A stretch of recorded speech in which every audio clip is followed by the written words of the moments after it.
The house had always felt slightly off. A creaky floorboard here, a drafty window there, subtle signs that had led my friends to call it quirky and full of character.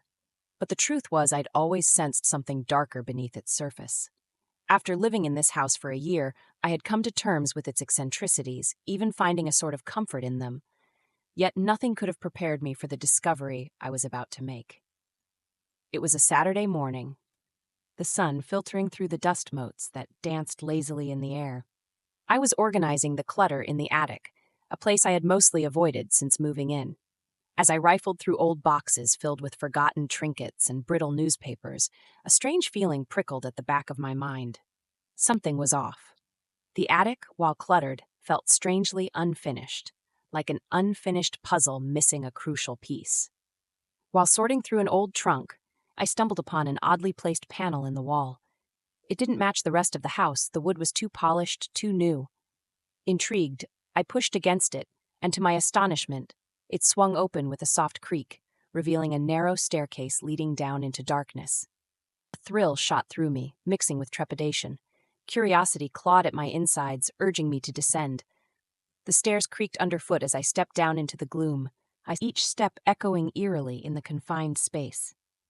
A faint light flickered at the bottom, and I could just make out the outlines of a door, ancient and weathered. My heart raced as I reached for the doorknob, its surface cool against my palm. I turned it slowly, and the door swung open with a heavy groan. The room inside was unlike anything I had ever seen. It was small and dimly lit, the air thick with dust and a peculiar smell that was a mix of mildew and something sweet. As I stepped inside, the door creaked shut behind me, plunging the room into near darkness. I fumbled for a light switch, but found none. Instead, my eyes adjusted to the faint glow coming from a series of photographs that lined the walls. Each photo depicted a scene from a life that felt strangely familiar, yet utterly alien. In one, I stood in front of a modest house, laughing with a group of friends, their faces blurring in and out of focus like an old film reel. Another showed me at a wedding, dressed in a suit that looked oddly out of style.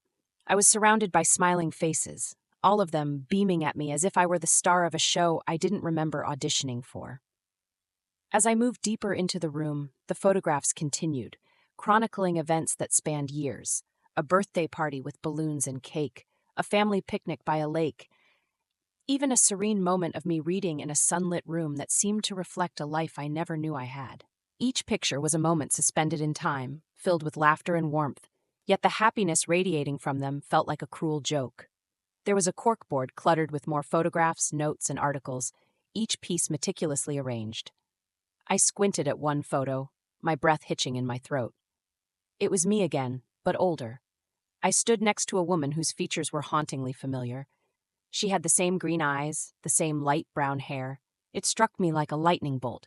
She looked just like me, but older, a ghost of what could have been. I tore my gaze away from the photograph, scanning the room frantically. It was filled with old furniture, and there were strange artifacts that looked like they belonged in a museum, old toys, trinkets, and dusty books, whose spines cracked with age.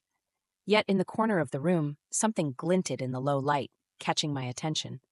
I approached cautiously, finding an ornate box sitting on a rickety table. The surface was covered in dust, as if it hadn't been touched in years. I opened the box, revealing a collection of small objects, trinkets, and mementos that felt like pieces of a life I never lived. A silver locket, a set of old keys, a ticket stub to a concert from years ago. The ticket bore my name, but the event was one I had no recollection of attending. My pulse quickened as I rifled through the items, each one steeped in a nostalgia I didn't understand. Then I found a diary nestled in the box, its pages yellowed and frayed. With trembling hands, I opened it, the faint smell of old paper wafting up to meet me. The handwriting was elegant yet frantic, filled with ramblings that sent chills down my spine. Day 37, I saw her again. The girl in the photographs, the one I'm not supposed to remember.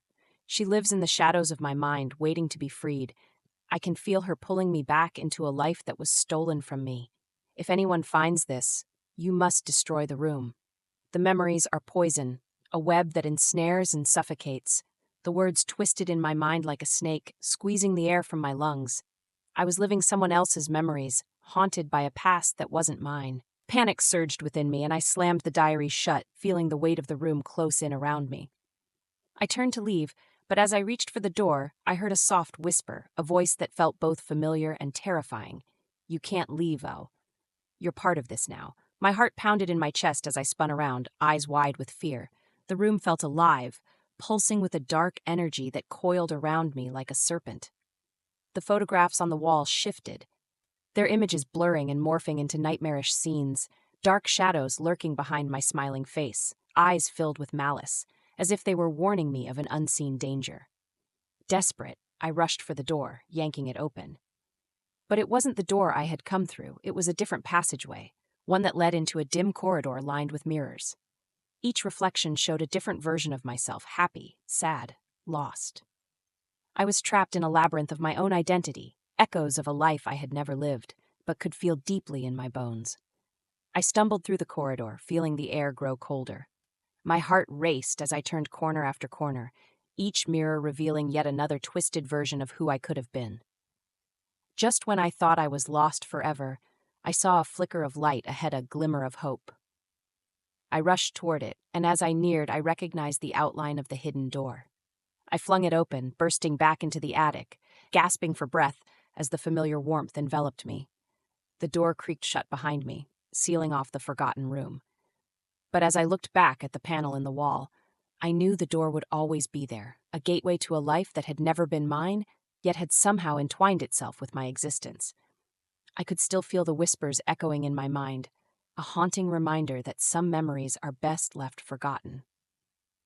I shuddered, knowing that while I had escaped, the specter of that hidden room would linger, a shadow that would never truly fade.